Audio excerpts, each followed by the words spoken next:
Hey everyone, welcome into episode 65 of Coffee and Chel. I'm Sleeves, joined by Kesso and Padre, and today we're going to go over the trade deadline, not just in Hockey Ultimate Team, so I apologize to everyone that just can't get enough HUT.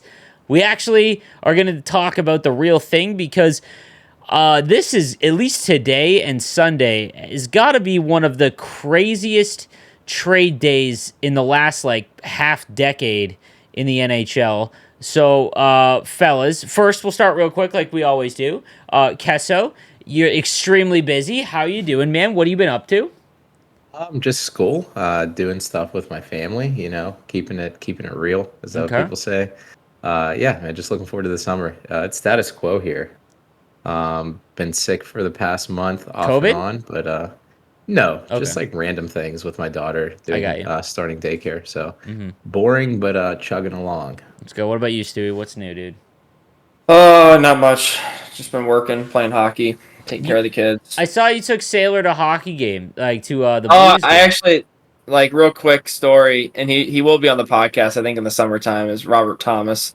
It was kind of funny. I was talking to him in Pareka before the game, and I was like, "Hey, I haven't went to many games this year. It's just hard with having another kid now Mm-hmm. and just getting down there, and they're not very good either. Even if they weren't It's good, tough, man.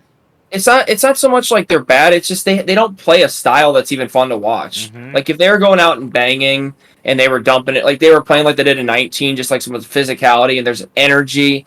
It's just not the same. Like I said, like winning, losing, like whatever. I saw the cup. It is what it is. Like I've seen it now, and I'm happy, and I can like however they do, it's kind of whatever. But it's just tough to go down there when it's like they're not fun to watch. The atmosphere is boring. They lose, and it's just like whatever. And I don't know. Now I'm not doing the emergency goalie stuff, so it's not really a reason. But yeah, so I took her to a game as her first game since like last year. Me and my wife went last year, but she stayed home with uh our son, and then me and my dad went with her. And I texted Thomas and Parake. I was like, hey, I'm coming down tonight. Like, try to find me in warm ups to give to see Sailor. Like I was just like kidding around. And Tom was like, yeah, sure, whatever. And I was like, there's no way he's gonna find us. So like we go down there, and you guys have seen like around warm ups, Yeah. it's just littered with like 10-year-olds and 12-year-olds who are all taller than me, and and they're banging on the glass and going nuts, and I'm like, there's no way they find me, like, or there's no way they see me, and I'm like holding her. And yeah, funny at the end of warmups, I don't know how Tomer saw her, and he like skated over, like wiggled his way through, was like pointing around all the kids, and he's like pointing at her, and she was just like she was so like she's very shy, but she was really excited, and he threw a puck over and she got it. It was really cool, and Oh, that's and then of sick. course he texted me after I thanked him after the game, and he texted me and he's like, yeah, I couldn't find you. All those kids are taller than you. I was like, but That's a it good was really story. cool. It was a really cool experience. Yeah, like that made the game. Like they lost to the Penguins, Kesso's Penguins, in overtime, and it is what it is. But it was just like now it's like I go to the game now that she's getting older, and then my son will get older. It's like I'm gonna start. I think I'll have like a new incentive to go to the games. Where before it was like I was all like, oh my god, they gotta win. And Yeah. Dude, it's uh, funny. I skated on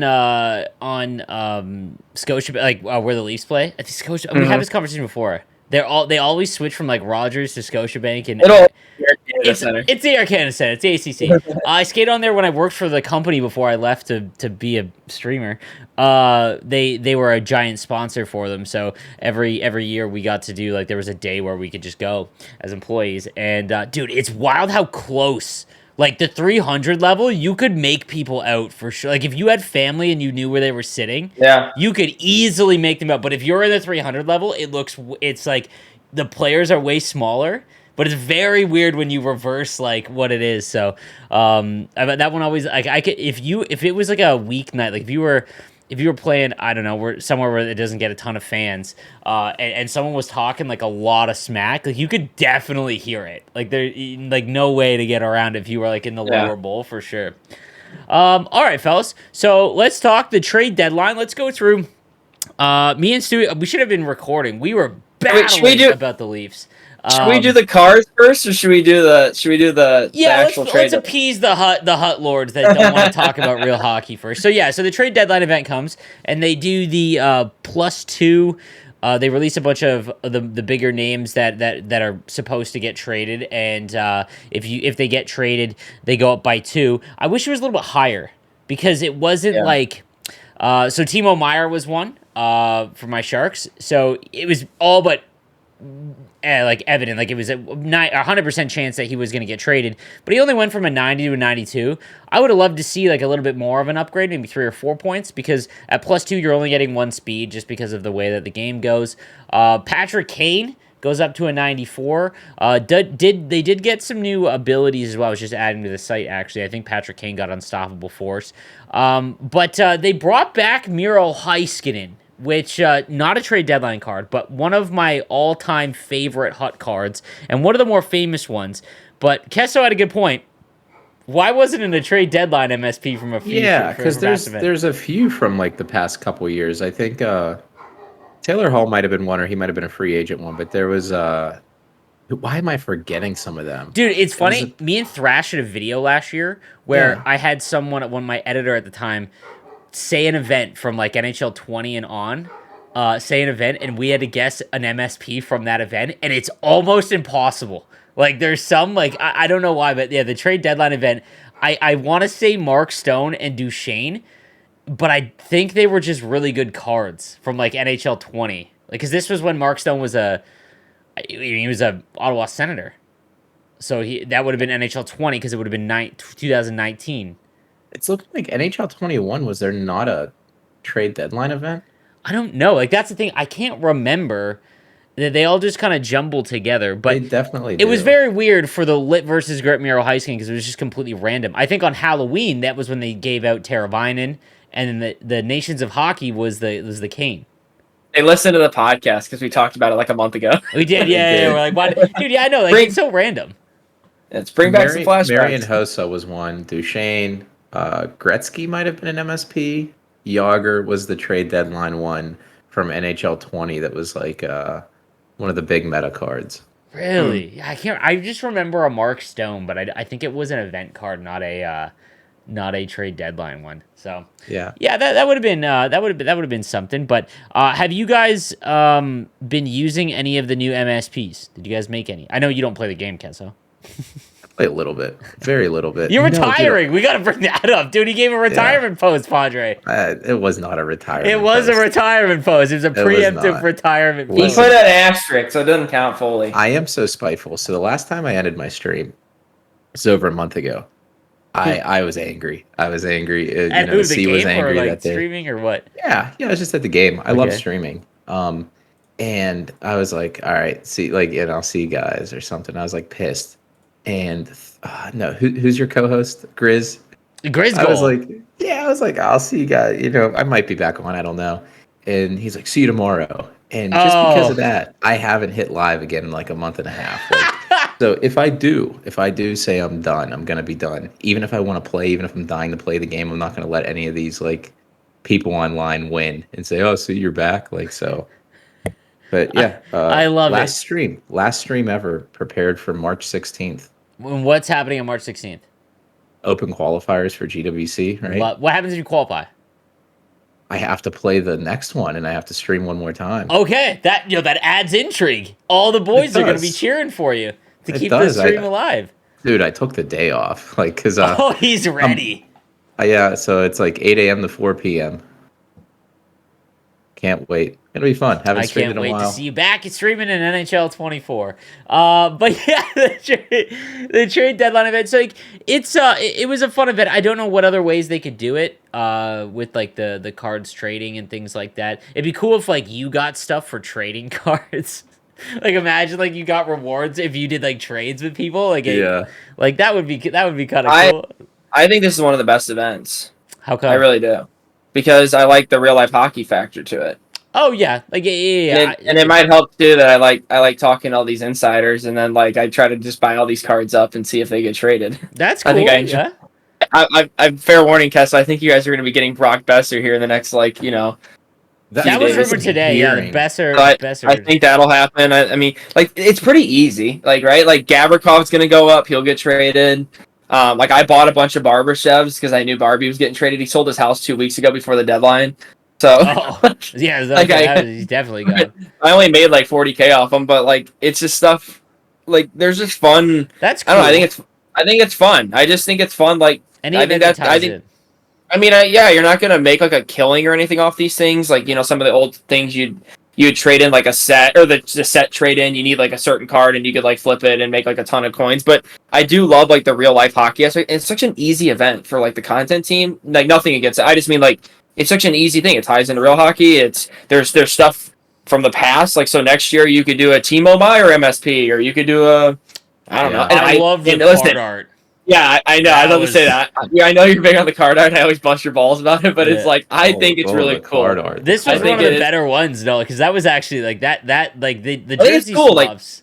Yeah, the jerseys thing. Yeah, wait, that's cool. Real quick, because like I know some of you guys love the card art. I don't get it because it's like it's digital. Yeah. Why haven't they done any kind of like content drop where like maybe Sleeves and like Thrash and Henry actually get like your favorite like hut card like physically as a card?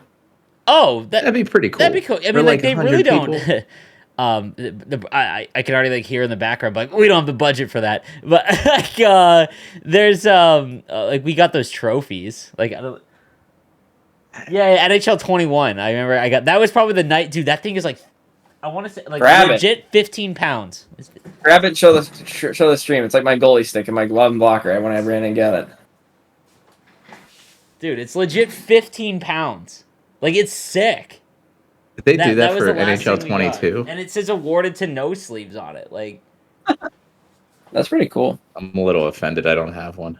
You got a Pepsi hat. That's pretty sick. I do have a Pepsi hat. Isn't that awesome?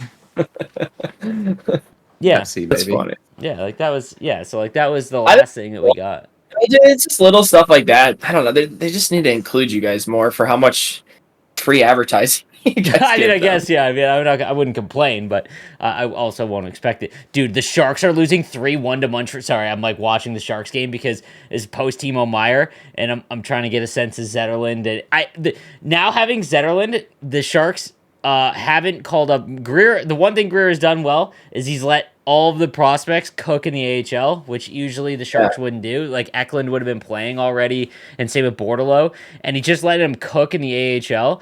And but it also makes it very boring to watch. It's what you talked about with the Blues. So if they're not winning and it's not fun and you're not watching the future, it's like this is just 2.5 hours of my life. You know, yeah. Like that's what it was. Now that like Zetterlund's in, I'm like, oh okay, like to see how he is because he's gonna be here for a while probably. So, anyways.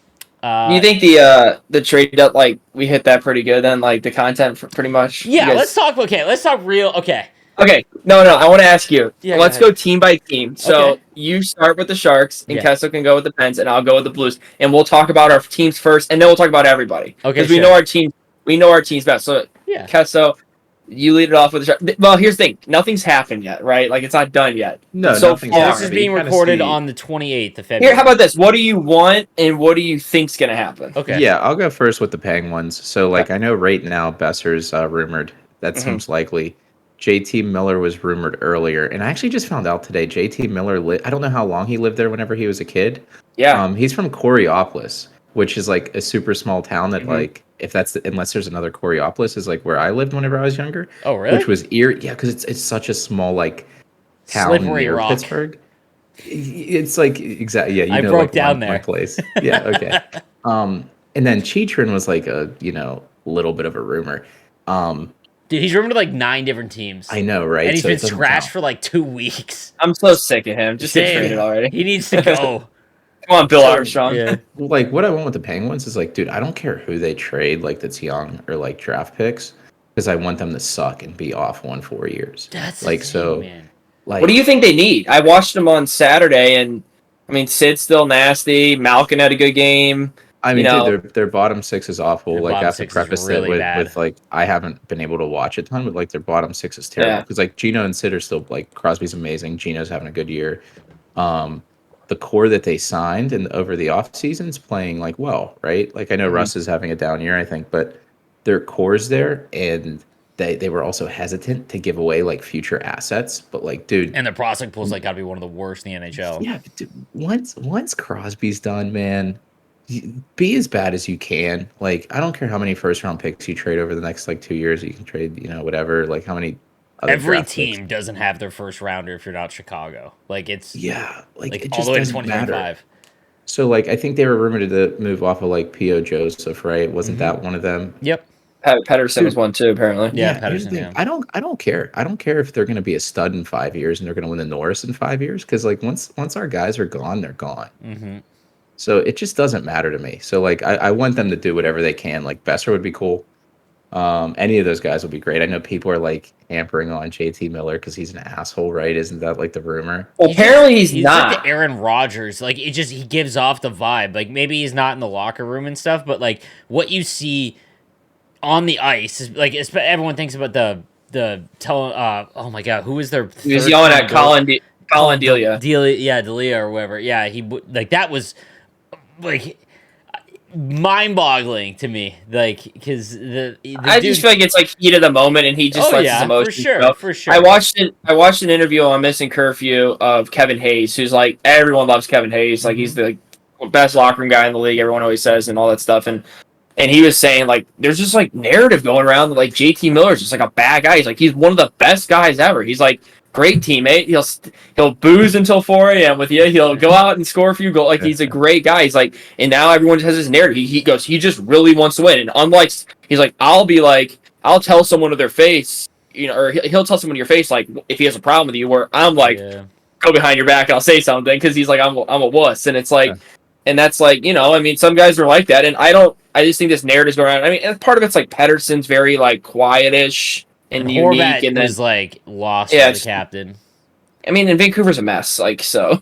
Which is why I think the roster's half decent too. Like it makes no sense as to why they were this bad this year. What did you think? Sorry, what did you think of us claiming Kasperi Kapanen? Dude, you helped them out. That's wild. Yeah, I like him still. I know he sucks. I like him, but he looked good tonight for us when I watched the game. Oh, did he score at all? No, but he had some really good chances. We need speed badly, and he's young. It's an easy flyer in my opinion. Worst case scenario, he's on our third line next year, but he's I think it's a good pickup for the Blues. Like I'm usually he just not never like materialized though. It's so weird. He's so fast, but he doesn't have like much of anything else. He's strong hands. Yeah, and whenever he scores, like he'll get a hat trick, and then he'll go 40 games without getting a goal. Mm-hmm. Yeah. Yeah, no, I agree. It sucks that the Eastern Conference is just an absolute gong show. Like it is absurd. Every team has been like, oh, this, like they're.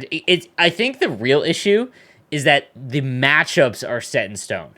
Like the two in the middle, like Tampa and Toronto, and New Jersey and the Rangers are like locked in.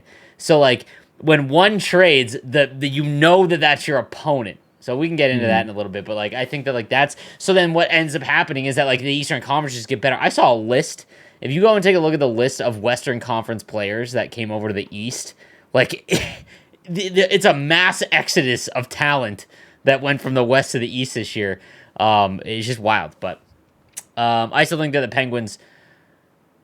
Like I feel like it's like with Crosby and Malkin, and like I feel like that you can never like count them out of the playoff spot. Like I have a hard time. No, they'll be in there. I have a hard time believing that Ottawa. I mean, there's 5 teams that are within 3 points of the last wild card spot. I have a hard time believing Ottawa will make it. I don't think Detroit will. Buffalo's roster is so fun, but they are one of the worst teams like defensively, and like they have 44-year-old Anderson. Like I don't know. I think I would love to see Buffalo in, and Washington is spinning their tires and a whole bunch of other stuff. But go to the Sharks real quick. The Meyer trade, knew it was coming obviously, and you never want to give away a 26-year-old top 10 winger in their prime. You'll never win that trade, like ever. I think that I was. A lot of people were on social media. I follow a bunch of Sharks fans. They were like, when it was announced that he was going to the Devils, and it took forever to get confirmation. I guess it was an AHL player, Friedman was saying, that was like holding up the deal because he was hurt, and you can't trade injured players, or unless like I don't know, there's a thing about it. Yeah, so I guess the issue, or the issue I had was everyone was like, okay, if he's going to New Jersey, they're going to get one of Holtz, Mercer. It wouldn't be Hughes or Nemec, but like that was like a prospect of that, one of them. Like you thought you would have gotten one of the 4, and obviously wasn't that. So it seemed like right out of the gate that like that's pretty disappointing. Here's the thing: there's no extension in place. So if he would have extended, because he's an RFA at the end of the season and he's got arbitration rights, so you can sign him to $10 million for next year, which the Devils can afford, but they're going to lose Bratt if that's the case. Like, I think that no matter what, I mean, $10 million to Timo Meier next year might not be that bad for the Devils because they're going to get Nemec and Hughes probably in the same year and they're going to cost bare minimum. But I don't know if Meier wants to play in New Jersey. I think that they're not a super big destination. I mean, we just saw it with like Goudreau, and it just and same with Bratt. He just doesn't appear to want to be there because this is the same thing every year, right? Like, so, and I don't know, no disrespect to New Jersey, but there's obviously nicer places to live. But it seems to be an issue. Anyway, it's not Winnipeg. It's not Winnipeg. I think it'll help that Heischer and Siegenthaler are there because they're both Swiss players. For sure, yeah. That was why it made sense. Like, that was why at the beginning why everyone was like, it just made sense. And they had the assets. Right. The other thing, when they got Mukhamadullin, first of all, the Sharks have no defense prospects. Like literally none. They traded Merkley, who was like their only okay one, and it just was not going to work out. Merkley just does not fit, and that's okay. They got Martin Kaut, who is essentially the forward version of him, a first rounder that just did not materialize, and that's completely okay. So they get a defensive prospect that's probably the number one prospect in like 10 teams' prospect pools. Former first rounder, he's 6'4", and in the KHL, he will be playing in the NHL next year, or at least over it in the NHL next year. So I'm completely okay with that. Like that when there was no extension in place, I kind of had a feeling it wasn't. I kind of wanted Seamus Casey, but like that's fine. And then they got another defensive prospect in. Oh my god, I'm gonna butcher this. It's Oktiuk, I think is his name. Apparently just really hard hitting, which is cool. That's fine. Young defensive prospect, that's what they need. And then picks and stuff like that. Just stuff. It seemed like a lot of stuff. And like I said, you're never going to win those trades. So, yeah. But again, the Devils get Meier, and that's sick. But the Rangers just got Kane and Tarasenko. And it's like one of those teams is going to lose in the first round. Like, it is the first round in the Eastern Conference is going to be potentially one of the best rounds ever. I just hope there's no sweeps. Like, I hope it doesn't, like, it's not like, I mean, maybe if it's like 3 overtime games, but we'll talk about Toronto and Tampa in a little bit, but like, it's just, all those series looks like they're going to be absolute. We'll do our picks next episode because it'll be after the deadline. Yeah, true. But yeah. And we'll talk real hockey for a few minutes. Sorry, guys, but it's just fun. Like, this is the most fun part of the year besides free agency, in my opinion. Absolutely. But other than Meier, Carlson won't be moved. I think Bonino, right. I think will be gone. I think maybe LeBanc. Yeah, maybe LeBanc, but he's so expensive. Right. So why aren't they moving Carlson? So okay, one, I think the media hyped Edmonton into actually being a potential place where he could go. The problem is that you can't move, even though he's having a $15 million season. Like, this is something that's absurd. I remember when we had a prediction show, I said that he put up 60 points because Burns was gone, and that Carlson would be far better. His best season as a Shark. I didn't think 100 points on a team that's awful. But that being said, almost every team is up against a cap. So to make it work, it's way too hard in season. I legitimately think that if he wins the Norris, there's an actual chance that it can happen in the offseason because you can go 10% above the cap, right? So, like, I legitimately think it's a possibility. I still don't. I still don't see him moving. I think that his no movement clause, that he'll be a lot more okay with going to even fringe teams because he knows that this is going to be a bad situation. He said it in an interview yesterday. He's like, it sucks that, in more words, I'm paraphrasing, but he essentially said that it sucks that I'm at this point in my career, I'm having this season kind of, and we're going to be bad for a long time. But like, yeah, I read that one. Myself, my comment more is so like, San Jose probably he how many years does he have left on his deal? 4 more after this one. Yeah. So like, they're not going to be competitive in the next 3 to 4. They're just not, right? And if they are, they're going to be a fringe playoff team. Do you think if they retained a lot, 50%, say, or whatever they would have to be, or maybe work in another team for the additional 25, do you think they could get more now than they would in the offseason? If they retain 50%, like you're getting a massive haul. But the problem is that like right? this isn't the Sharks aren't like Houston Plattner's a very rich man. But he's already stated that like he hasn't allowed a full rebuild until now because there's no choice. And the reason is because the second the Sharks weren't good, the Sharks sold out for like 12 straight seasons. Like when Marlowe and Thornton were there, like they sold out every game. And I went to the last game of the season last year, and it was 13,000 people. They can't afford a full rebuild. And now they have no choice just because they're backed into a corner. Like their team is just bad. They tried again this year, but they can't. Like I don't think he'd be willing to spend. Like if this was Toronto and MLSE was running it, and like they were just like, yeah, we'll eat $5 million because 50% is $5.5 million a year to play for another team. Like that would be a whole other thing. But no, I think I heard that like the most they would go is 25, and even that's like that's almost $3 million. That's a large buyout, and you also have to consider that Marc-Edouard Vlasic's probably getting bought out this year. And that's still a big cap hit for a buyout. Martin Jones's buyout, I think, ends this year. Like, it's a lot of dead money. Though, if they're going to be bad? I don't know. They might just eat it now. It's what's the point? They might just eat it now. Yeah. You need good veterans around when you're going through a rebuild, And I was talking to you the other day about Hurdle and Couture, and I know we were saying, like, I mean, let's be honest. Carlson will not be a Shark next year. Like, there's just no way.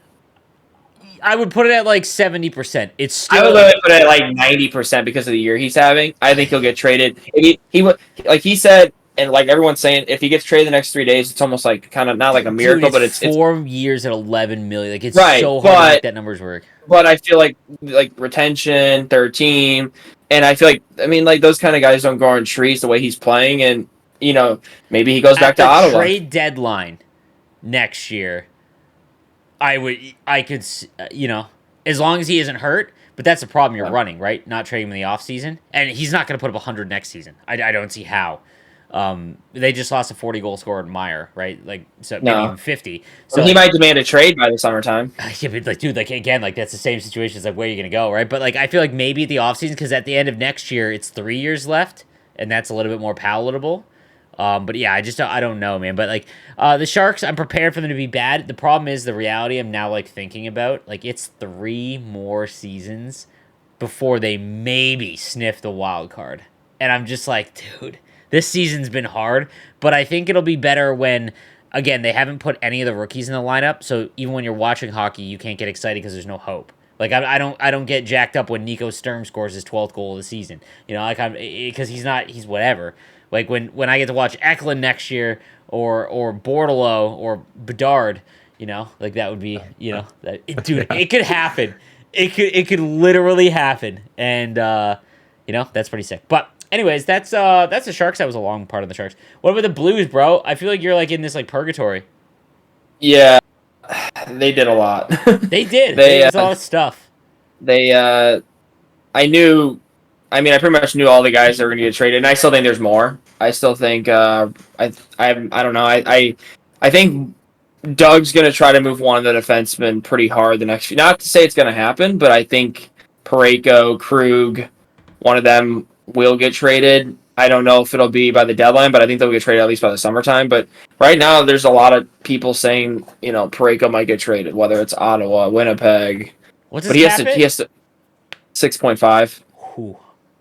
Yeah, and you have him for, I think, 7 more years. Oh my god, it was that long. Yeah, the difference with him is he's 6'6" and he skates like the wind, but he has a back thing, I think, that's still lingering. But I don't know. I don't know what they're going to do. Like with one of those, they might get rid of like a guy like Bortuzzo or something who's got a cup. He plays physical. He's cheap. But the trades they made, O'Reilly, obviously, and Achari to the Leafs, I was telling you this before the podcast, I'm just a big pick your lane. You either tank it or you suck. You have to be. And you get rid of everybody, or you squeak into the playoffs. And before O'Reilly was getting traded, I firmly believe they would make the playoffs the way they were playing. They were on a 3-game winning streak. They looked really good ever since they got rid of Tarasenko.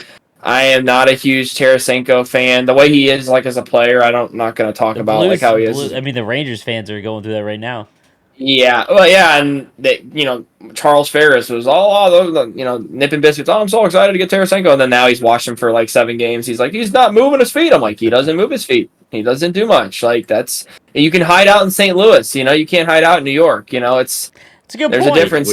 We are probably like 1 month away from him recording one of those videos up at the I'm, peanut su- heaven I'm balcony. suing. I'm suing Oh, Vladimir I'm sick of, Tarasenko. yeah. Oh, dude, if they lose, it's gonna be just like Leafs fans. They're gonna go nuts. Like Rangers fans are like widely known as the worst fan base on social media. And I apologize to Rangers fans. Like it's like just like a thing. Like yeah, we're it's like the pretty Cowboy bad. fans of the NHL, which is Like crazy. I was with Brisebois in Tampa. I loved like how they're going all in again because they have 4 Hall of Famers, and he's just like, who cares? Like, and I'm a big kind of like 25 to 32 and those picks. It's like I know the draft's deep, but it's like if you have the team to win, like Tampa does, what does it matter? And that's why I was like, when the Blues got back, the Leafs pick, the Rangers pick, I was just like, oh yay, like 20, high 20s, and I don't even think Doug's going to use them. Everyone that doesn't follow the Blues don't realize like all the good players we have under contract still.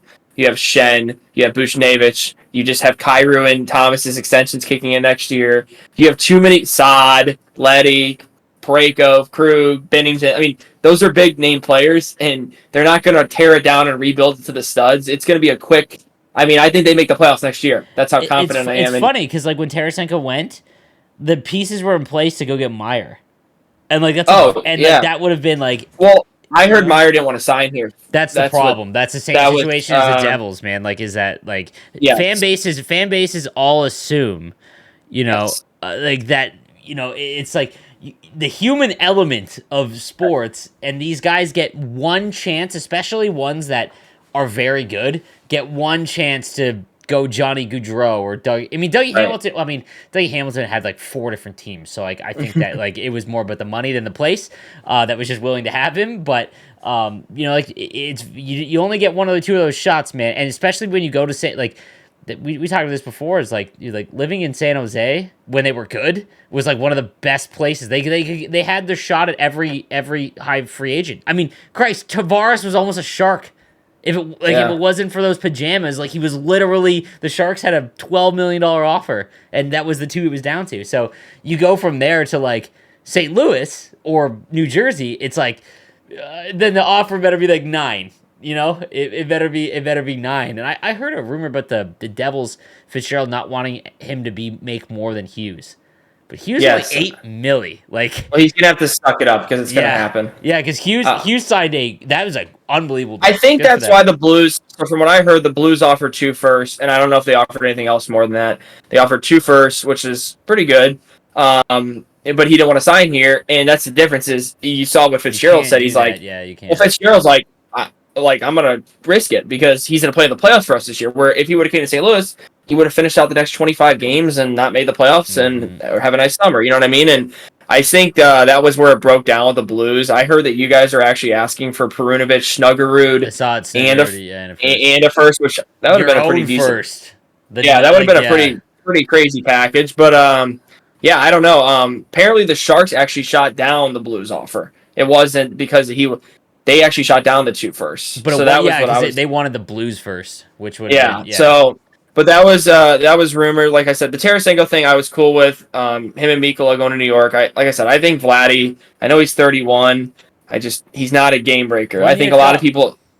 Yeah, and like I think a lot of people think he's something more than he is. And I think when people see him in New York and they see him in a different city and they have a spotlight on him, I don't think you're going to see the same. And then O'Reilly and Achari, I think for Toronto, you'll see more dividends for them because O'Reilly, he does everything. He won a Conn Smythe, he won a Selke, he won a cup. He's Why do you think? Stud. Like it's funny because like this might be showing our age a little bit, but like that, like he is exactly what almost every Russian player seemed to go through in like their NHL career. Like there were so many good Russian players that had. I mean, Alexander Semin, like just Kovalev, like they had like great starts, and then just like they just I don't want to say don't care, but it's like they know they could go make tons of money in the KHL or something. I don't know what it is, but like that always seems to be like a. I don't know why. Because I don't think. Yeah, and then you got Russians like Barbashev who got traded to Vegas, or Ovechkin. Ovechkin's the exception. And Barbie's like hungry, and he wants They offered an extension. They're not hungry, it seems. They offered him an extension, and he turned it down, which that's fine. Like, and I also still think there's a possibility that him and O'Reilly or one of the 2 come back this summer. There's a lot of rumors about.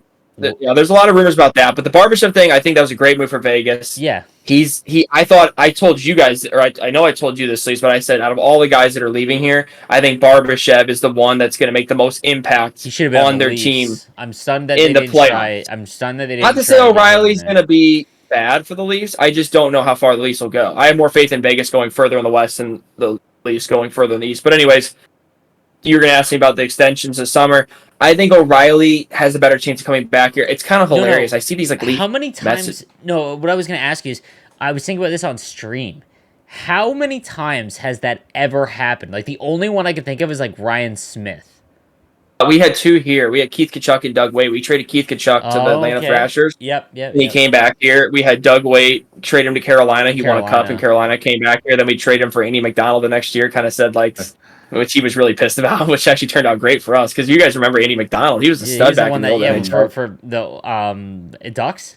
Those Ducks teams, Kessa, we cooked with those guys back in the Versus days. Yeah, he had a great face-off rating. But I think O'Reilly will come back unless he just goes off and they at least win the cup. And not saying he'd even stay in Toronto. I think he could price himself out and just go crazy in free agency. But I think he has the best chance of coming back, just being the captain. And he's still like, if he has juice in the tank, that's what I'm curious to see. So now the Blues can sit back and watch. Okay, how much juice does he have left? Because is what we saw this year really him? Or, I know the Buffalo game, he scored 2 goals and everyone went nuts and the crowd's going crazy. I get it. But I want to see him. You're playing with Tavares. Right, and you're playing with Marner. Yeah, you're playing Marner and Tavares. Yeah, and he's, like I said, I'm happy for him. He gets to go home. That's his hometown. I think it's cool. But I think, I don't know, like he has a better chance of coming back. But these Leafs fans any Leaf fan out there that thinks they're going to get him for like a Giordano type of thing or like $2 million. Yeah, we were talking about that. Like that's hilarious. I think it was in your stream. I'm like, that's he's water 30. cooler stuff. Like that's a bad representation of because like there is a large portion of the fan base living in Southern Ontario. When you work at like an office building, every single person that's a Leaf fan, that's a real Leaf fan that listens to this podcast, goes to and has an office job or even just any job. You go, there's like 2 or 3 dudes that literally would be like, yeah, Riley, I could see him signing, like a milli, coming back. Like, they're like, those guys I saw that like, $2 million. Talk themselves into that stuff. Everyone knows that guy at work. And their Leafs are kind of famous for like having a lot of that because there's just so many Leafs fans. Like, Leafs might be the most well-traveled fan base in the NHL, but there's just in Canada, every single thing is under the microscope for the Toronto Maple Leafs. So today, when I don't remember like a day, the only one I could think of is back when I was younger when they got Lindros, because I'm almost positive that was like they did a ton of moves. That was like every Hall of Famer when they had like Leach and like. Did they have Ron Francis? Yes, right around like that, like they literally went out and got like every Hall of Famer. Newendike and I believe they got Belfour. Yeah, Cujo, and I don't know if it's all the same year. So I was 13 years old, so Bill Housley. They had like all these guys. But I remember my dad like losing his shit, and I'm just being like, I was like, cool, like Lindros, but like I can't think of a time. Dubas gets a lot of flack because he can't build a playoff team. And I don't think that's on Dubas, to be honest with you. I apologize, but I think that, like, again, the GM's job is to get you in the playoffs and set you up for success a little bit. I think that the team that Toronto has, it is 100% on the players, not manning up's not the politically correct term here. But you know what I'm saying here, like figuring it out because their roster has been so good. And we argued about this earlier about but I agree with Leafs fans that are like, if the format was different and they have to play Boston those 3 years because of the Gary Bettman first round thing, where the first round in the NHL is historically the hardest in hockey, they messed up against the Blue Jackets. They messed up against the Montreal Canadiens. Like, there's no excuses. Like, they've done it. They've messed it up against bad teams. So, that's all between the ears. Like, that's a Toronto media narrative, I feel like, too, because I watched Carlo Koliakvo and Strickland argue on Twitter, and Strickland made a great point. He's like, I didn't hear people complaining when the Blues had to play the Blackhawks multiple times in the first round, and the Blues had over 100 points. No one cared then. Mm-hmm. It's because I feel like it's the loudest noise, the Toronto media and the fans, and it's Boston. Like those Boston teams, that sucked for them to play, and especially because those were the first. Like, dude, if they would have played that Montreal team. the year after the first year of Matthews, where like they surprised and went 7 against the Capitals when they didn't even expect to make the playoffs. But the next year they play that Montreal team, they probably win that round. Like, just because they don't know what losing's like. You lose those 2 against Boston, and it's like, God, we're never going to get out of here. And then it just snowballs. And it's like, I said this too, watching them so like, intently without the Sharks in the playoffs, the Leafs have, like, I grew up a Leafs fan, and like I want to see the Leafs win for my old man. But like, dude, like, Game 6 and 7, man, it just looked like someone was looking on the bench. Everyone was looking and be like, yo, are you going to score? Or like, you want to go put that one in? And like, it's brutal. Like, that is awful. But what Dubas has done, there is no way to say that the Leafs are not the best that they have looked, or at least had the tools in place better than they've had to win a round. But it is against the Tampa Bay Lightning no matter what. So I'm excited for the Leafs. I think this is the year. Same, I really do. Same, dude. I really do. Enough of Tampa. Like, enough of them. You know? But, Stewie. Wait, so do you think it's the year they win the Cup, or do you think it's the year they win a round? More than a round. I think they win a round. Yeah. I think it's like Jordan the Knicks. Like, they win a round, and they're like, holy smokes, here we go. They're too good, but like the East is too good, right? There's 6 teams that I think are a legitimate threat to win to go, right? And Tampa's going to have to lose at some point. Like they've had 3 deep runs in a row, right? So Toronto's going to win that first round, I think. I think if you knock out Tampa too, it's not like they're going to beat a team. Like if they get out of the first round this year, right? Like that exercises the first round demons. But, like, that's the team that literally has gone to the Stanley Cup 3 times in a row. And, like you mentioned, 4 Hall of Famers, the best goaltender. I mean, Shesterkin has not looked like the best. And, well, either is Vasilevsky. But still, he's 1 and 2. Like, they're 1 and 2. So, like, that just seems like it's the next round they're going to play Boston. Like, it's just so funny. Like, maybe that's it. It's not fair. And if they don't win the Cup, I mean, it's not that they didn't win or make a great playoff team. They did, dude. It's this, man, the East is just a killer. This is wild, bro. Would you say, okay, you've followed the Blues closely and their Cup runs and seen them in the playoffs almost your entire life.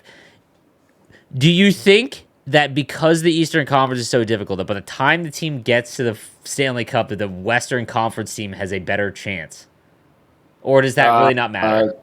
Depends on the physicality of every series. I watched the Blues when they matched up with you guys, the Sharks in 2016 when you guys went to the Cup. 16? Yeah, 16. And I know you're like, that's not a good Sharks team and everything compared to like some of the other years. It wasn't. I just felt like it was a train going down the hill at that point when we played you guys. We were so beat up playing Hitchcock hockey. Yeah. But that was the style we played. Where it's like in the East, I mean, it always has that notorious. I mean, Torrey Krug is straight up said it. He went from Boston to St. Louis, played in Boston all those years, and he said the West is a whole different animal for physicality. Do you think that's not the same thing? Like, because how is that like? I don't know why it is. I don't know. The way that is weird. The way the teams were built. I mean, you had those mean LA teams. You had those mean Anaheim. Duck teams. You even, know, even and like Thornton was like the leader. Even the Sharks. Yeah. Like, I mean, it was a tough game. Like, it's funny. I don't know. The one thing though that I know everyone talks about the Leafs last year and how they almost beat. You know, they almost beat them. They almost beat them. I think everyone forgets that Braden Point was like hardly playing on like one leg. You remember that? Oh yeah. I mean, like. And I just feel like people forget, like, he's healthy now. He's got 37 goals. You know, they're the most quiet. I mean, Kucherov, 86 points now. Because everyone just expects them. It's just like they round and around. And like Hagel last year, right? Hagel was, you know, Sean Avery's ripping him on Twitter or on Instagram every game. Hagel. Well, now he's figured it out. He's almost a point per game player. Tanner Jeannot is going to be Nick Paul, but probably better. Like he's mean. I just think it's gonna be a really good series. I think they're better equipped right now than they were last year because they're healthier by like a lot. Right. I know they wouldn't beat last year, but they're currently healthier. They were more banged up going against the Leafs last year than they were this year so far. But like we have 20 games left. You know, a guy can take a shot with the foot and all of a sudden he's done. But yeah, the Leafs. I agree with you. I think their roster's set up. I was like looking at their cap was really good with the $2 million retention. So he's only costing $2 million. I was looking at their cap friendly. And it's funny, like when I was talking about like the people think that they're going to sign O'Reilly for $2 million. It's like, well, first off, he's 31 or 32, and Giordano's 39. That's a big difference. And they have to sign Bunting. Like, I mean, this is every year, bro. It's like Mikhaev. It's I think Hyman, bunting is. there's always that. I think bunting's pretty important. Like I think the way he plays, I think they found a guy there that can. I don't know. It's going to be a great series. I think they did all of this, and like the players they went and got. We talked about this earlier too, like Shen and McCabe and whatnot. I think that it's not that they went out and got like, Riley's a great player and a good bot. Like I don't know if he's going to play in the bottom. That's the most impactful player if he's humming. I'm serious. No, for sure. I never thought the things he impacts the game, the face-offs, the penalty kill, the stick work, just his hockey sense, the leadership. That's what the Leafs lack, man. He's a better Nick Foligno. I think that's what the Leafs hoped they would have gotten in Foligno. Is O'Reilly seems to be very similar to that. Oh, that guy will go in that room and he's done it. Yeah. And like he knows how to lead a team. I mean, I don't know. It's gonna be awesome. Like I don't care. I know everyone always. I'm a Leaf hater. I mean, I just hate the overreaction to things. He's angry at dad. He doesn't like noise. Well, it's just like give us the cup now. Like I don't even think Kessler probably said that when the Penguins were humming back in the day. Like, we're just gonna win the cup this year. It's like no, like you had to stub your toe. You had to lose to Detroit. I mean, dude, it happens, and there's so much luck that's involved every single time. That's the thing about hockey, man. Is the amount of luck involved that people just seem to not. They always look at paper. It's like, dude, every cup run has that, insane goal that makes no sense. I mean, the Blues against the Stars. Hand pass. Well, that too. Like, the Sharks had like an all-timer run, but Jamie Benn missed in that game set that wraparound on Bennington. Like that. I could go back through the whole series. Like the Jaden Schwartz tipping it out of midair in Game 5 in Winnipeg in the first round. We don't even get out of there. But it's Marchand. I was listening to him on XM radio the other day, and he was even saying like, we don't care. Like, cool, if we set a record, we set a record. We don't care about these records in the regular season. We don't care. He's like, it's all about the playoffs. He's like, you got to be healthy. You got to get bounces. The refs have to go your way. There's just so many different things that people don't. That requires the most luck out of any sport. That's why when it's like I rank these teams and I just do it by eye test. If they've won too, it seems to be the sport. Where if you've won, it matters more than. And I wonder why that is. What's funny about Boston is that I don't know if you guys agree with me. I love Boston. I love Marchand. I love Bergeron. I really respect them. Yeah. But they almost have like the composure and like the cockiness sometimes with comments like that. Like they've won 3 or 4 cups. Yeah. Like, they haven't won. It's been 11 years, right? They've won 1 and they've won the cup. Do you guys agree with that? Like I know they're proven winners in playoff series and regular season. They haven't won in 11 years. Something that's always blown me away about the Bruins is that line, like Bergeron, Pasta, and Marchand, no matter what. I was talking to Pete Blackburn about this at the Carolina game in the same series, which we should probably talk about. But that it's wild if you go and watch them, and even if you're not a big Bruins fan, one of them will get a goal in every single play. So you have to go in being like, okay, we have to score 2, no matter what. Like those guys never disappear. If one of them isn't humming, the other 2 are, and it's like wild to watch because I personally, going into this year, no one saw the Bruins doing this. But I didn't. No, we were talking about that at the beginning with the injuries. They seem top heavy. They seem top heavy, and like that's always been the case though. But like those 3, man, you need your stars in the playoffs because if they disappear for half a series, like that could be it. And that was always the Sharks' problem. Like Thornton and Marlowe were great players, and they even put up good playoff numbers. But there were series where one of them doesn't have a point for 6 games, and it's like it's very hard to overcome that. But those guys, man, it's every single game one of them is scoring, and it's just infuriating to watch if you don't like them. Dude, it almost feels like this. Like, so we've been talking about the East the whole night, obviously, because that's like where the excitement is. But like within the Eastern Conference, like I hope Tampa's out first round just because we've seen them so much. If they would have won last year, I would change my narrative on that because that history, I like seeing sports history. That would have been something, but yeah. But dude, there's so many storylines like once they're out, I think that like whoever wins its remaining is like really exciting. Mm-hmm. I mean, the New Jersey and Rangers series, like. It seems like we talked about how there's no rivalries. It seems like there is the potential for like New Jersey and the Rangers look like they're on a collision course for the next 3 years. Like we're only 3 points back at Carolina though. Yeah. I know that's the thing is like it's a lot of hockey left. Yeah, we still got 22 games ish for each team.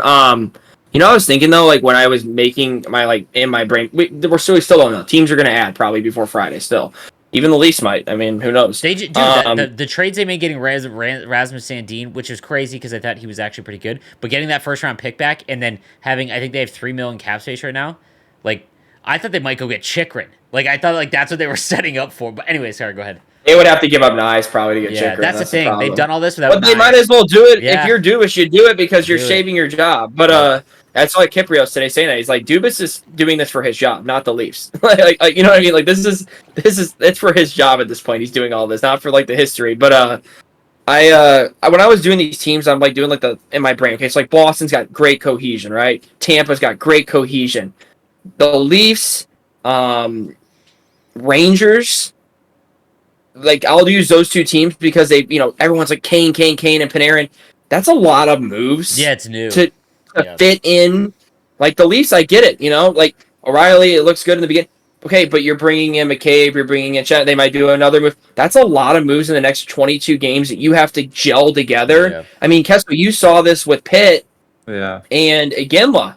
Right? Yeah, it didn't work. I mean that was and it didn't work perfectly. Was an idiot, but yeah. Yeah, and it didn't work, but it didn't work perfectly. You know what I mean? And it's just you've seen it over time and time again, and I feel like that's where I go back to the cohesion of like Carolina, and it's like they get Puljujarvi today, and it's like, oh, come play with our six Finns. You know what I mean?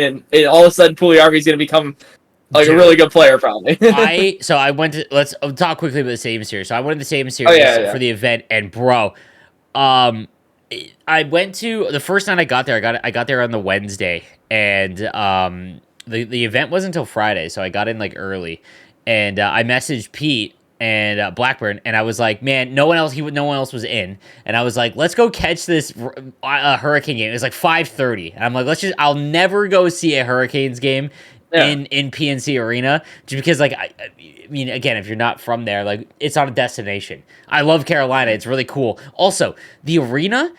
Once you leave the arena, you walk through like this forest to get to the parking lot. It was one of the weirdest, because I just came from like MSG and New York and stuff. Like you literally walk through a forest. It was crazy, but I loved it.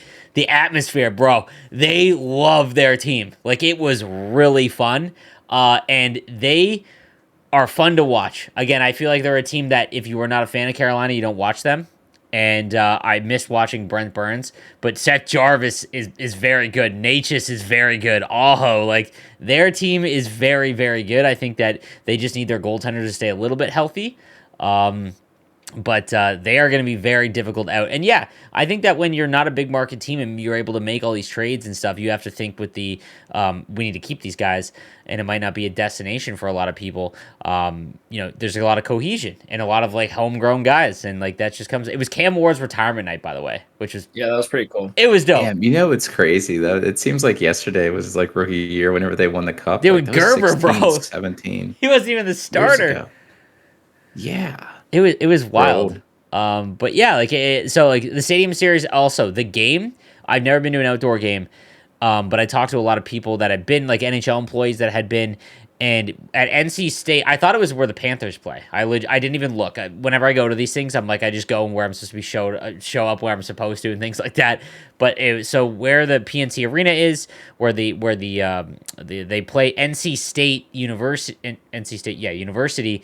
Where the basketball team, which I didn't even realize they were a football team or like had a big football stadium, because I know them as like a basketball team. Again, I'm Canadian, so don't jump on me if you're American in the comments. I don't really know Division I sports. Philip Rivers. Torrey Holt. I had no idea.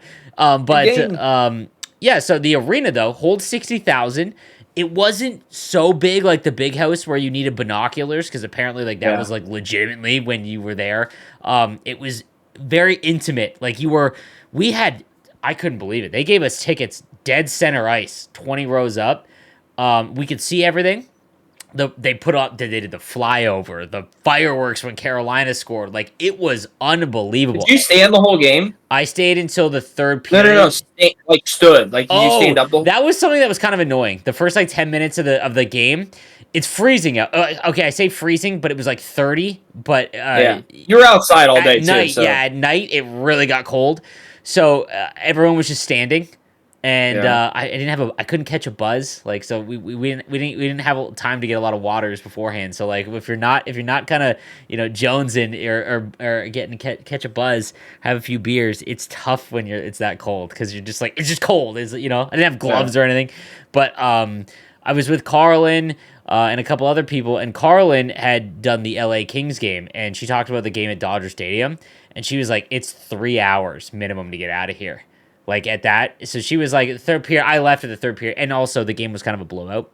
But I left at like the third period. And she was right. If we would have stayed the whole time, like leaving there, 60,000 people all leaving at once is not a hockey game. It is a far different experience. But no, it was a lot of fun. And the Stadium Series event. Talk a little bit about NHL. I know I don't know if you watched it, Kesso. I know Padre caught a little bit of it. It was like that esports truck they rented. Couple things. I've done like every esports event in the last like 5 years.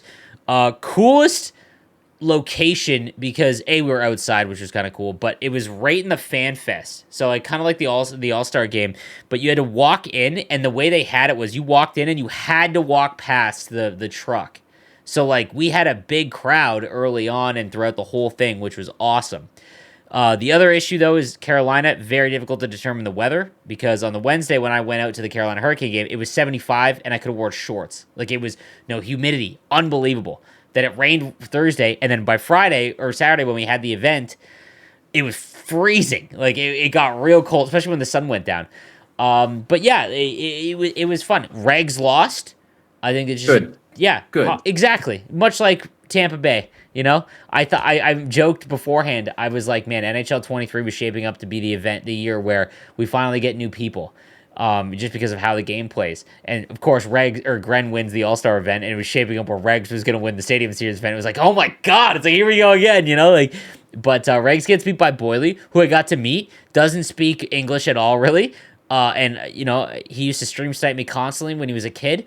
Very frustrating. One of the nicest people I've met. So it was fun meeting him. He was a really nice kid. Your boy Frank, very energetic. He ended up winning in some of the craziest games. I think the one thing that sucked for me personally, by the end of it, when the sun went down, me and Carlin were so cold.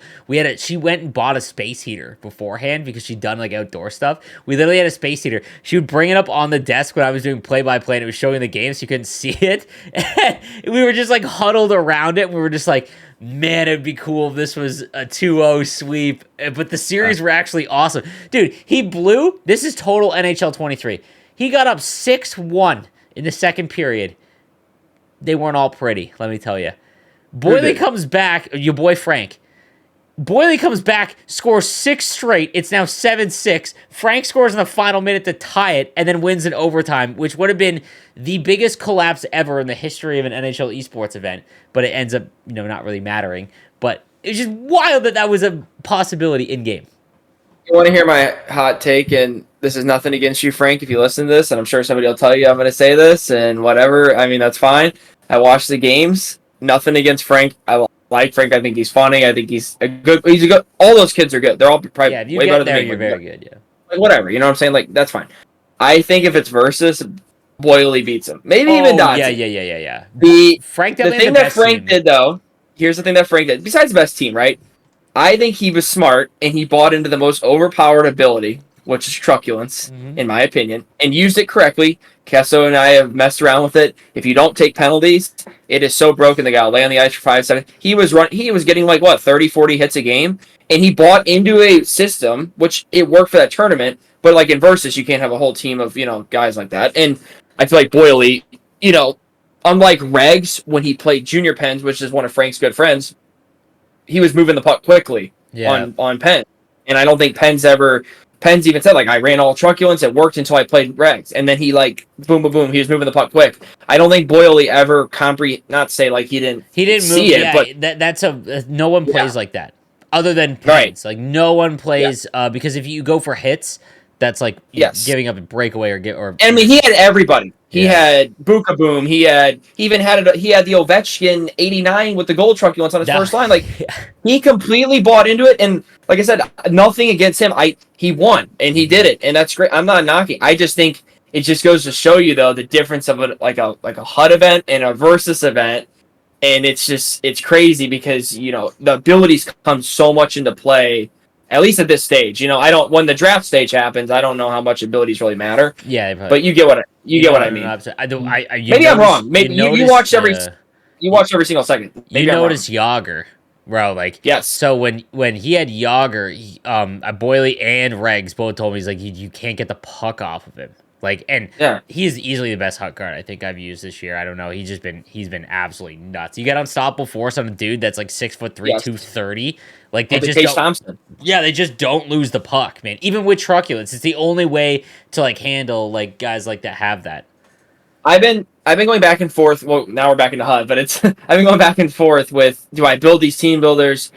I just hate the thought of like, okay, I'm gonna have Yager, he's awesome. I'm gonna have Bookaboom, he's awesome, and then it's like, oh crap, the 99's out. Oh, I gotta trade It's him in. tough, And yeah, it's tough. I know I could keep them. I know I can keep them. I'm not saying you have to trade them in, but the 99's like, oh, it's gonna be amazing. It's gonna be crazy, and you're gonna want to trade him in. And it's just like I hate that about like using a guy and liking him so much. Like Beagle, we all had Beagle. Beagle was like, tough. dang, now he's gone. Yeah, Beagle was tough to move on from. But no, Right. you're right. I think that they've been very slow with progression, though. That by the time team of the season comes around, I bet you there's not any 99s. Like I bet you when team of the season's out, it comes out. I don't think there'll be 99s. Like 99 team of the season cards.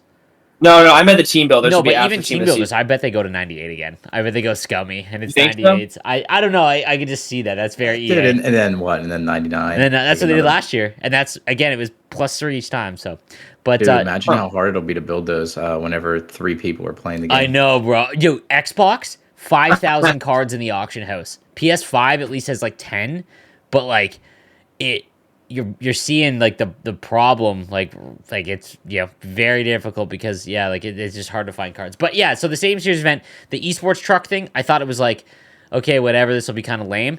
There actually was a station you guys couldn't see where like they had 4 things where 4 kids could come up and then play against like each other, and it was used the entire time. Like it was a very cool set. If it wasn't cold, it would have been amazing. And I think they might try and do it for the Worlds, which I think are in Nashville. And Nashville's obviously much more warmer. But again, it's the weather. Like, I don't know what they would have done if it was raining. It would have been very tough because me and Carlin would have had to be, like, inside. Like, I don't know. But it was pretty cool. There was, like, a Jumbotron thing that folded up. Like, it was very cool. But, yeah, anyway. So, the next is the Open series where you can play just in the video game by playing with your HUT team. That would be Kesso's retirement stream. I'll be cheering, hopefully, that he wins. But some other big news let's touch on before we end the episode.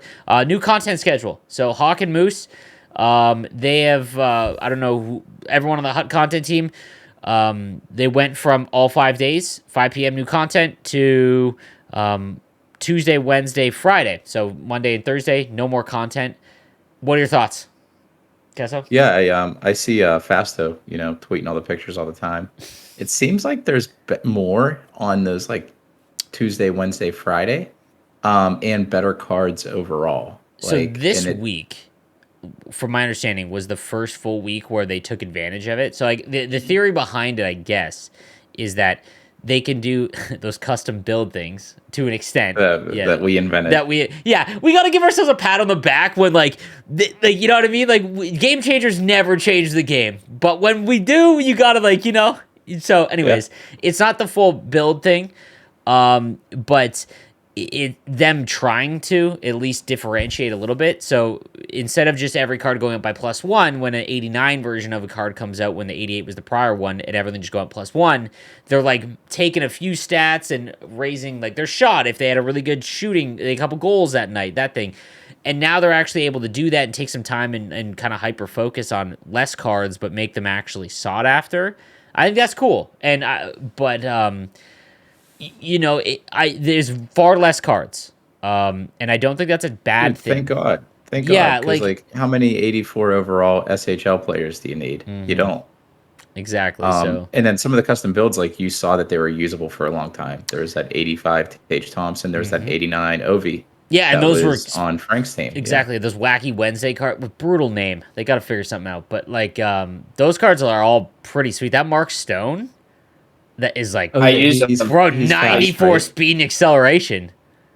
I love Wacky Wednesday because if you're a free-to-play player like me, or you're just any free to play players out there. It's like that's a good way to just get like a hidden gem. They're Like no one knew about MSPs. Mark, right? Like no one knew about Mark Stone until like it kind of got around. But in the beginning, if you just pay attention and look at the critical stats, you can find that kind of stuff. Because Yeah, Mark look at this Stone's card. always brutal. Mark He's Stone's so always a good. brutal skater, but they gave him 94 skating, and it was He's like, awesome. okay, like that's basically Yager, like Yep. to an extent, right? So, yeah, cards like that definitely love. Even like the Fox, the Adam Fox that had truculence, that was like the first one, and it was like that's a far better card than every Adam Fox card. So yeah, like I think that them, as long as they continue to release good content, I'm cool with it. I think that they did it too late because again, if you don't have an actual custom build system in game where a power forward can only go up to the X stat, which again, if you want to see me and Kessler's like deep dive on it, that was back in NHL 22. It was one of our more fun like podcasts. I think that was so Dude, in these depth. wacky. Okay, so like I haven't Yeah. been paying attention. These wacky Wednesday cards are really cool, like that Backstrom with like 95 shooting. Oh yeah. Like It's pretty cool. there's Yeah. a enforcer or Cole Caulfield, and that has like truculence. I remember that one. But Yeah. like, no, this is pretty awesome. Like the Brad Marchand with 99 body checking and truculence. The problem though with doing it now is that at 94 or low 90s, everything is already so high that if you would have done it at launch of the game, which maybe they do next year, the attribute system, if you customize it, has a lot more impact. At the beginning of the game, but I still think they need to do a build system. We'll probably never see it. That would take a complete overhaul. But hey, if they want to make the gameplay the exact same across all modes, yeah, SHL has builds. Just move it over. Like, like that's it. You know what I mean? Like, just move it over. So, the last thing I want to talk about, 2 new games coming out, and with NHL in its worst state potentially ever, MLB is always like the thank God MLB's here, and then all the hut guys play it for a month, and then that's it. I stick around quite a bit now because I really enjoy it, and I also like baseball.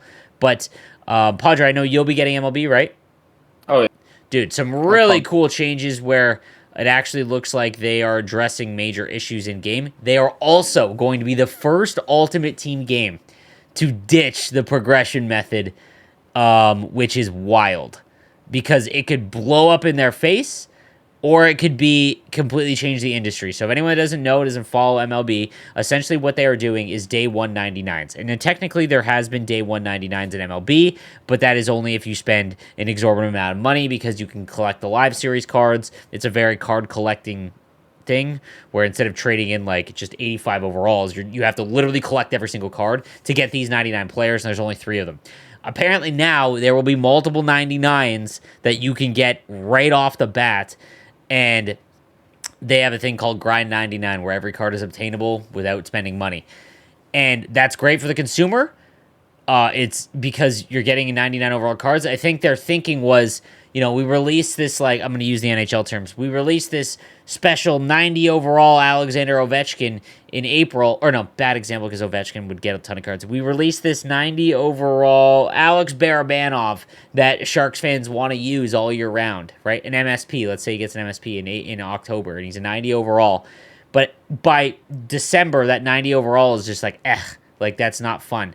Now imagine if that card was a 99 and you could use them all year round. A couple things that impacts though, because when you have 99s, first of all, almost everyone in every single sports game hates sports games when they're at 99 attributes. MLB is far different than NHL, but could you imagine that, Kesso, if you had like 99s at launch of the game? Like, That would be terrible for NHL. It'd be terrible. it would need custom builds. Yeah, they would Exactly. Or the 125 scale. Exactly. So MLB having 99s means that there is I spent a lot of money last year. It was during my subathon. So for anyone that watched that, like I literally was live the entire month of April, the launch of MLB. I played 500 hours of MLB in a month, which was disgusting. But I also spent a lot of money and finished the live series collection. Once you finish the live series collection, the urge to actually spend money in game is almost erased because you can earn these cards by playing the game. But the chase for the live series collection is what drives a ton of their microtransactions. Like I would say the bulk of it. And if you wipe out that, like you could take a massive hit business wise. Again, consumer, great. But business wise, if you do half the sales in microtransactions, the dudes writing the checks, the yacht owners, are not happy, and that lasts 1 year, right? The other thing is that at 99, does everyone enjoy 99s on day one? And because the gameplay is now no longer, you know. So what are your So what were I your mean, thoughts? I think with MLB though, they've built that foundation already on being like free to play friendly, right? So like any EA Sports Ultimate Team game, we've been conditioned for the past 10 to 12 years to spend money. They also Or spend a full time job's worth of time? don't get me started on, yeah. Uh 6 to 10 million in sales, maybe like copies of MLB last year. Do you know Yeah, what it it was. was? Yeah, like there was a. I mean, Xbox Game Pass. There was a lot of Xbox users get it for free. Wild, but I'm Yeah. assuming they're getting a ton of money for that. Yeah, so like their sales, especially whenever we compare it to NHL, it's like 60x, right? That's Like it's MLB just and NHL, but yes, yeah, but they built their business model on being free to play friendly. So I don't think this will hurt them too much because they already weren't dependent on people just spending tons of money. yeah, like, but yeah, so like even so, like A, I'm really curious from a business standpoint what happens. But B, again, like that's like another thing is like, will the player base like it? Because like being able to freely obtain 99s on day one, you're already at the end game. But that card that you earn will be able to use all throughout the year, which is sick because like that again is so different than every single Ultimate Team mode game, which is cool. And then all the other things that MLB does great. All right, what do you play MLB a ton, Padre? Are you is that a good thing or a bad thing? I don't know. I'm kind of confused by the whole thing, like how they're gonna do everything with like because I kind of only play like ranked seasons. I don't really get into BR that much because like I'm a World Series player, but I'm like a fringe World Series player where it's just like I kind of just get the World Series and I quit. I never like push myself anymore. Yeah, I don't know why. If it was NHL, I probably would if there was something like that. So it's like I don't really mess with BR. The offline stuff I don't really have time for. And events I kind of it almost feels like I'm playing like Rivals Burst where it's a like little bit, gimmicky yeah. and I hate like the all star pitching and all star hitting. So it's like you'll just give up home runs on like little chintzy things. And so I'm curious to see how like the 99 thing works with that. Like I don't know. I mean I'm open for anything. I'm excited to try it. And I mean I'll be honest. Like last year was one of the earliest years I stopped playing MLB like pretty quickly, and I kind of just didn't really play video games. Like I just played like Warzone, with my buddies, and Yeah. I was kind of like burnt out. So I'm looking for just I don't know, just anything new. You know, it'd just be nice to have a change of It's pace. going to And be interesting to see like how it plays out because like I yeah, said, I think that like much like the parallel system that they introduced in MLB 21 where you can upgrade cards by just playing with them, that's something that should be in every single that's innovative. And we do not see a lot of innovation, especially in NHL. right, We don't see any. right. But yeah, so like it'll be very curious to think. The other thing, I talked to Kesso about this. I'm really excited for the Masters. Comes at the same day, which sucks. But when was the last time we got a brand new sports game? Even as a creator, I was thinking about this. Like, if I one of my most viewed videos was a golf game for 2K when I made for 2K21 when I was playing that a lot, and I'm like, man, I really like that game, and I'm just like the opportunity when a new IP comes out. It just doesn't come around for sports games, but I'm excited to try the Masters out. I'm sure they'll find some way to like make it some microtransactions, stupid nonsense. But I think that it's an exciting time for sports games because MLB comes out, especially if you're an NHL player, because your interest has to be dying. It simply just has to be so. But yeah, boys, anything else? Yeah, sorry No. if we didn't hit the hut talk enough, everybody. It's just there's just not much going on in I the wish we game. were recorded our literally argument before about the Leafs. Yeah, but like we've had that argument like 100 times I over like know. different. I don't know. Like I'm a I closet. just I just I'm a Leafs fan, so I'm not a biased one though. Because those are the oh my water cooler guy, god. the $2 million Riley or Riley. Those the Dude, if Ryan O'Reilly makes $2 million next year, clip that and I'll send it to the guy at work that you yeah, know, but don't say anything because $2 he needs million. to know he's that guy. Yeah, they just crack me up because it's like, oh, add this guy, add that guy. I'm just like, dude, it's not. There's so many. By the way, I put out a tweet tonight. I don't know if you guys saw it. I'm like, it's like the guy's meme where he's just like rubbing his face, and these NHL video game guys that are GMs. And not to say like I know everything either, but some of the stuff it's just like we're gonna get this guy, get that guy. It's like it's just like people think it's like video game with force trades on. Good It's dude. crazy. Hey, I will agree with Sap maybe. I think there's quite a few of us that could be a better GM than some of the actual GMs, build a better team. Like look at the disaster in Philly. Like I think we'd be all right. Maybe. Yeah. Yeah, what are they We'd be doing? okay. Excel. Good Yeah, God. I know. Dude, also, I'm having a boy. Yeah. Oh yeah, Yeah, that's I right. didn't Yeah, bring that up too. Yeah, congratulations. yeah, I'm having a boy. Dude, tell my experience real quick. If you didn't see the picture of me jumping in the air, literally after I found out, I didn't care at all. I don't know if you guys felt this either. I did not care at all until the moment we did our gender reveal. I don't know if you guys went through this at all. I don't know how you found out. Like, I don't know if you guys did a gender reveal or how it was. We had like 50 people there, like our closest family. We're only having one kid, so Yeah, thanks for the invite. yeah, you were Yeah. gonna make the flight. We I'll probably take, talked to I'll you take more my than most of PJ. those people there. Yeah, I mean, we don't get our families together ever. So like since our wedding, so like, it was nice. But when you guys found out, were you nervous at all? No, we knew. Like we had this feeling. We just did it at the like the Yeah, like they said, doctor yeah, visit. yeah. Yeah. We were like the person doing the scan was like, "Oh, do you want to know?" And we're like, "Yeah." I mean, we think it's a girl, and she's like, "Oh, well, you're right. Like it's a girl." So we were like, "Oh yeah, we figured." Stewie. So I heard a lot of Uh, stories. All my boys have kids. It's like the first one, if it's not a boy, men feel this more, I think. If the first one's not a boy and it's a girl, and you're having two, and you have that second one, and it's like, yeah, were you more nervous?